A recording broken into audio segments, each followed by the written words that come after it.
In other news, Chuck Schumer is up in arms today, clearly not happy with Republicans saving taxpayer money. Take a look at what he had to say. This is a different, horrible kettle of fish. They hate the government. They want to shut down everything. You heard what Musk said, $2 trillion.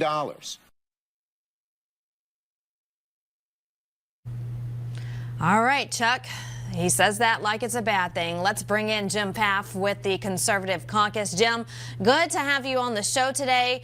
You heard Chuck Schumer. It's so bad that we're wanting to eliminate fraud, waste, and abuse. Again, he's saying that like it's a bad thing. Just to confirm for Chuck, yes, I hate the government, and yes, I want to shut it down.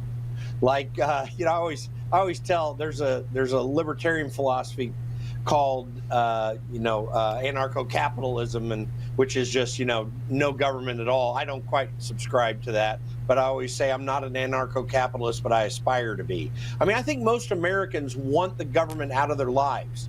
They recognize over the last 5 years that it's gotten way out of hand, and they are going to be very, very patient with as much cutting as can happen. Reductions in the spending, reductions in the workforce. And frankly, it's going to be better for them economically, because all the inflation problems we have and many of the economic problems we have is because of government inputs. So, Democrats really just don't know where they're at right now. And everything they're saying, as I've been talking about, I think this is day 57, I think, of Democrats for the bureaucrats. That's what they stand for. They don't stand for the people at all.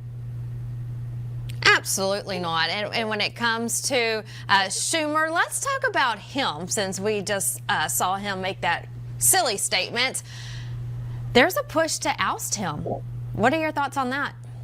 Well, listen, the Democrat Party is so incredibly radical that even radical Chuck Schumer doesn't fit in well. There was a recent poll done amongst Democrats asking who they thought their leader was. Nobody got very large a percentage, but AOC was number one at 10%. Now consider that for a second. I don't want to.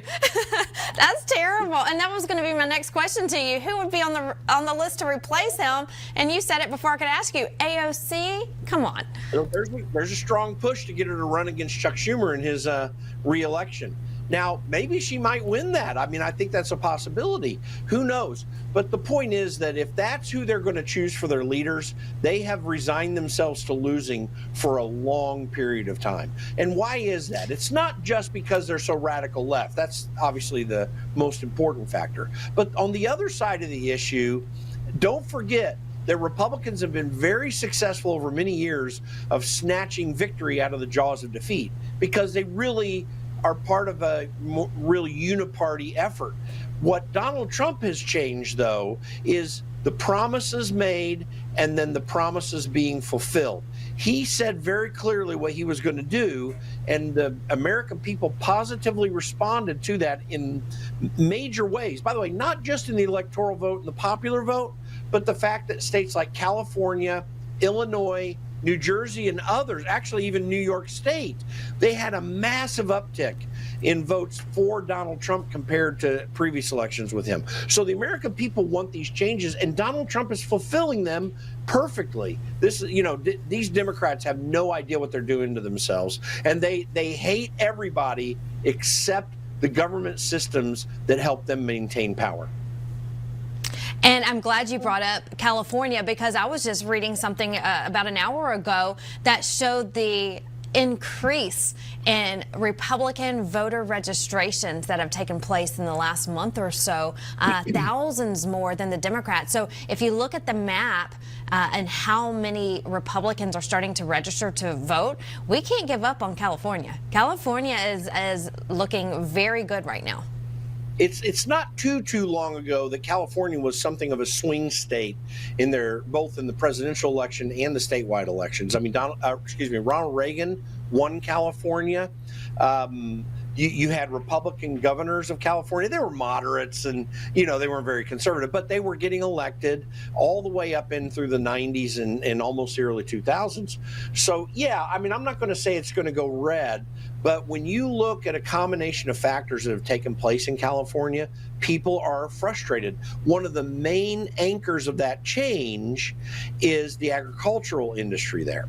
And if you look at the recent county red and blue map for California from November, you see the Central Valley all the way down the middle of the state went red, and it had been even blue for a long period of time. That's all just right in the middle of the state. There is the vast majority of their agricultural output. Their water's been shut off. They've been kicked out through environmental regulations, and they've really had it. And there's a massive agriculture industry in California and many other industries that could really benefit if they could change to Republican governance. We'll see how far it'll go, but it's definitely moving forward. I know that we at the Conservative Caucus, we're putting a major push in recruiting more and more people in that state to see what we can do to help it move forward. Certainly in a lot of local races and to help some changes there. But if you can ever get that done statewide, man, it could be a real boon, not just for their economy, but for the national economy.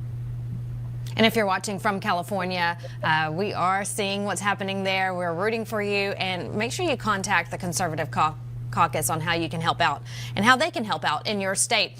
Okay, we talked about Schumer, AOC. We can go on and on. The list goes on about, the Democrat leaders, but let's talk about Democrats as a whole when it comes to what's in the news, when it comes to Elon Musk and Tesla.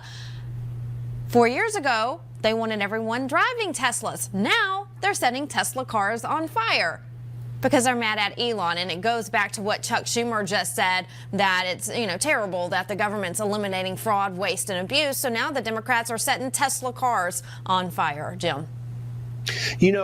Democrats for many years were trying to make January 6th out to be this massive, horrible event that totally obstructed American society. And there definitely was some vandalism that took place there, but that was nothing. The Democrat Party is the party of violence, of destruction, of vandalism. They press for violence. They literally, and I'm not going to say the entire Democrat Party tries to kill people, but they really do encourage violent behavior against others. Just look at the protests, the pro-Hamas protests that are taking place on these campuses. They're very violent, and certainly in terms of destruction, people are getting hurt. Thankfully, no one's been killed.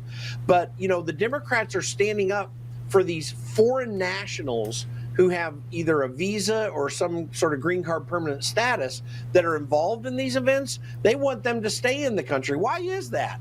Because the Democrat Party feeds off of the violence of protesters that intimidate their political opponents from going against them. That's why you saw all the cancel culture come in. That's why you saw the efforts to censor speech. It's why you see excessive lies in the media. Democrats, the only thing that they have is intimidation. It's frankly, and I say this not too reservedly, but a lot of people will be shocked when I say it's literally fascism. I mean, we saw in Italy, back when Mussolini took power, he had groups of people he called the black shirts that would intimidate business owners and voters.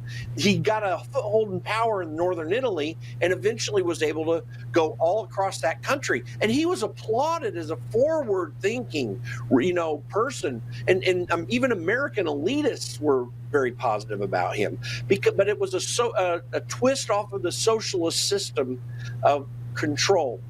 Democrats believe in that style of government, and the violence that comes around it sometimes, I think, is reminiscent of things we've seen in history that we need to be very, very cautious of. Absolutely. Jim Pfaff, Conservative Caucus, so good to have you on. How can people get involved? Real quick, we just have a couple of minutes. How can they get involved with the Conservative Caucus? And, we mentioned California. There's a big push in Jersey to get people registered there as well. We want to flip Jersey red. And I think that the Conservative Caucus can definitely help out in these initiatives. No doubt about it. They can go to theconservativecaucus.org, click on the sign up button at the top right. Of course, if they want to contribute, they can hit the donate button there. But we have grassroots training online that you can utilize right now. And definitely, if you're in California, New Jersey, Illinois, we've got a massive group of people in Illinois that we're building out. Even in New York State. Wherever you are, if you want to change your state, go to theconservativecaucus.org, and we'll be glad to get you in touch with the right people and get you moving forward, get you trained up so you'll know what to do. All right, Jim Pfaff, so good to see you again. We'll see you right back here on the Mike Lindell Show soon. Make sure if you're watching at home that you get involved with the Conservative Caucus. Thank you, Jim. Thanks so much. Good to see you.